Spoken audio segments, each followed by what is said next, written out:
Bonjour à tous et bienvenue dans ce Morning Bull Live, nouvelle semaine. Nous sommes le 18 juillet 2022. Ça va être très chaud cette semaine. Il y aura beaucoup de choses. Il y a eu pas mal de choses aussi la semaine dernière. Il est peut-être un petit peu temps de faire le bilan pour voir où on en est après une semaine chargée en chiffres économiques et une semaine qui va promettre d'être aussi très chargé en termes de chiffres trimestriels cette fois, mais pas que, puisqu'il y aura aussi évidemment cette semaine la Banque Centrale Européenne qui va devoir faire quelque chose, ou pas.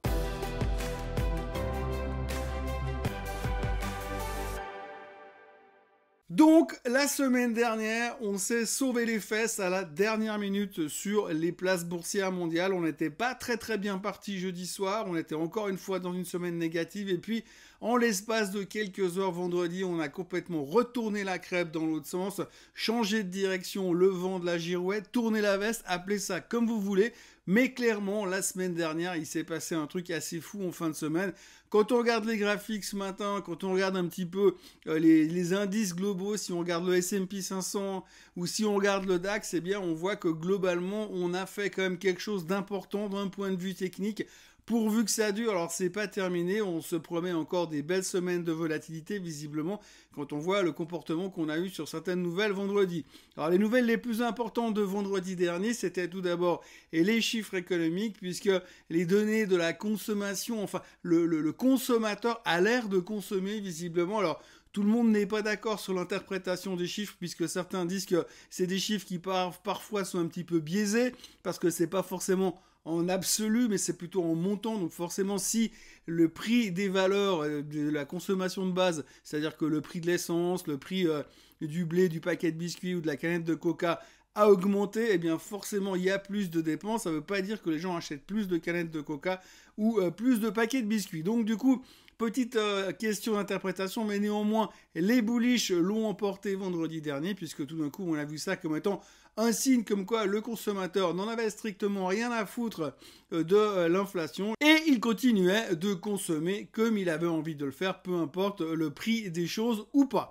Donc, globalement, bonne fin de semaine, assez explosif. On a eu aussi des chiffres trimestriels qui ont été publiés, puisque les bancaires ont continué à publier leurs résultats. On l'a vu avec Citibank la semaine dernière aussi. Là aussi, grosse surprise, ils ont pulvérisé les attentes du marché, et donc le titre a explosé.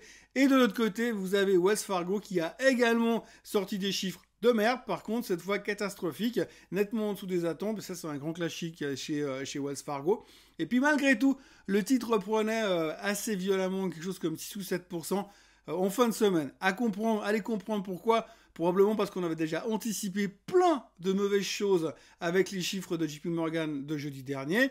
Et puis finalement, c'était déjà dans les prix. Donc du coup, on est rebondi, blablabla. Donc en gros, ce qu'il faut quand même retenir, c'est que c'est un marché extrêmement psychologique avec des retournements de situation qui peuvent être assez impressionnants. Puisque ce qu'on a vécu jeudi dernier, on a vu que le mauvais à l'intérieur des publications. Et ce qu'on a vu vendredi, eh bien, on n'a pris que le bon à l'intérieur des publications. Résultat, vous avez un résultat de marché qui est totalement différent. Pourtant, rien n'est réglé. Rien n'est réglé puisqu'effectivement, aujourd'hui, on voit que les investisseurs, si on peut appeler ça des investisseurs, parce que pour moi, un investisseur, c'est quelqu'un qui a une vision à plus de 24 heures. Mais si on regarde les investisseurs aujourd'hui, eh bien, on a l'impression qu'ils sont en train de parier sur le fait que le CPI ou l'inflation, appelez ça comme vous voulez, va disparaître à partir du mois prochain. Donc les vrais chiffres vont apparaître comme étant positifs. L'inflation va commencer à être sous contrôle à partir des chiffres du mois d'août, donc calculés sur ceux du mois de juillet. Donc c'est un petit peu ce qu'on est en train de parier pour l'instant. Donc comme on est en train de parier sur le meilleur, eh bien finalement les marchés sont en train de se retourner et on a cette espèce d'engouement positif. Alors il faudra bien savoir raison garder puisque cette semaine on attaque tout de suite avec quelque chose d'énorme puisqu'on a beaucoup de publications. 70 sociétés du S&P 500 vont publier cette semaine, mais également d'autres grands noms en Europe puisqu'on aura accessoirement des boîtes comme Novartis ou Roche. D'accord, c'est pas en Europe mais c'est en Suisse quand même, donc ils publieront aussi. Donc il y aura pas mal de données qui vont être à digérer, qu'on va devoir digérer. Là on va attaquer directement avec IBM ce soir après la clôture, mais il y aura encore Goldman Sachs qui publiera cet après-midi avant l'ouverture.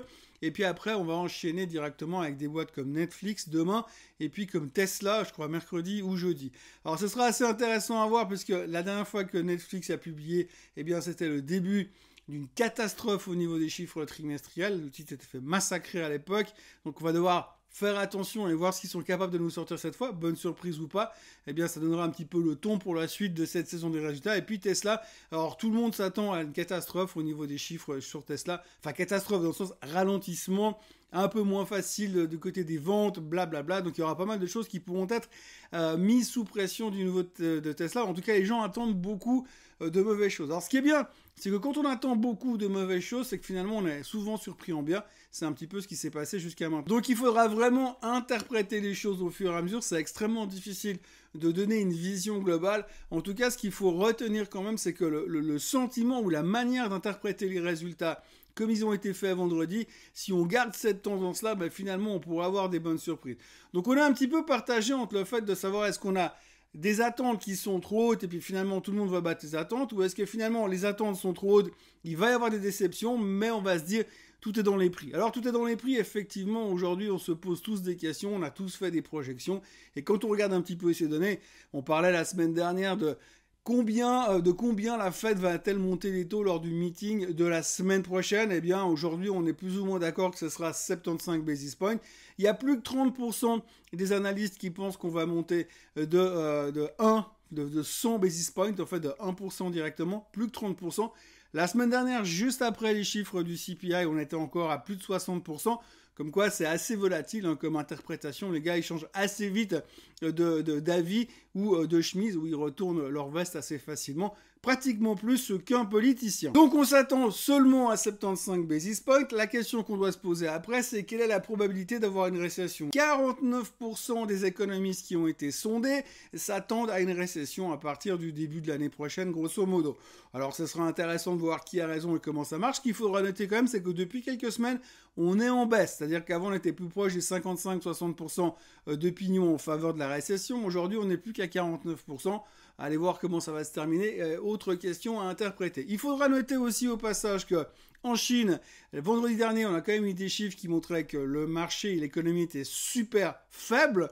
Mais ça, on s'en foutait parce que c'était beaucoup plus intéressant de regarder les chiffres de Citibank plus tard dans la journée. Et puis après ces chiffres faibles sur le marché chinois, eh bien, ce qu'il faudra quand même retenir, c'est que pour l'instant, on est tous en train déjà de se dire qu'est-ce qu'on a déjà pricé par rapport à la suite. Aujourd'hui, on sait que Deutsche Bank n'arrête pas de marteler depuis quelques jours dans les médias comme quoi le marché a déjà pricé cette 100% de probabilité de récession.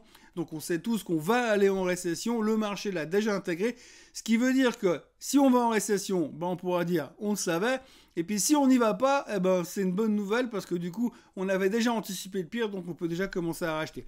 Si on suit cette théorie, eh bien on est plus ou moins en train de construire quelque chose d'intéressant en termes de bottom, puisqu'évidemment tout le monde recherche ce fameux bottom qui doit intervenir entre maintenant et allez, soyons fous, fin septembre. Donc du coup, on a l'impression qu'on est déjà en train de construire quelque chose. Alors perso, ce qui me gêne énormément, c'est le fait qu'on n'a jamais capitulé. Il y a eu 2-3 phases de sell-off, d'accord, mais il n'y a jamais eu de capitulation. Il n'y a jamais eu les gens qui ont dit « j'en ai marre, je veux plus jamais faire de bourse ». Ça, il n'y a pas encore eu assez à mon sens. Donc c'est un petit peu le fait, c'est un petit peu comme si on a fait toute un régime pour perdre 25 kilos, puis quand on arrive en bas, puis qu'on doit faire une période de stabilisation, ben du coup on recommence à bouffer tout de suite parce que ça marche plus et on n'a plus envie. Donc bref, on a un peu ce sentiment, on a fait toute cette phase de correction et toute cette baisse des marchés, et puis finalement on arrive là en bas où on pourrait avoir cette espèce de craquage final, cette capitulation finale, et puis non, on repart déjà. Alors pour l'instant, et les graphiques sont relativement intéressants. Pour l'instant, on a l'air plutôt serein, mais comme je le disais, cette semaine, ça va être chaud patate. Et il y aura beaucoup de choses à interpréter et beaucoup de choses qui peuvent nous faire changer d'avis. Et comme on voit, et on connaît notre capacité à tourner la veste assez rapidement, eh bien, ça risque d'être sportif. Et puis alors, jeudi, souvenez-vous ça, notez dans vos agendas, jeudi, il y aura la Banque Centrale Européenne qui parlera et qui se réunira et qui devrait faire l'annonce de ce qu'elle va faire avec les taux d'intérêt.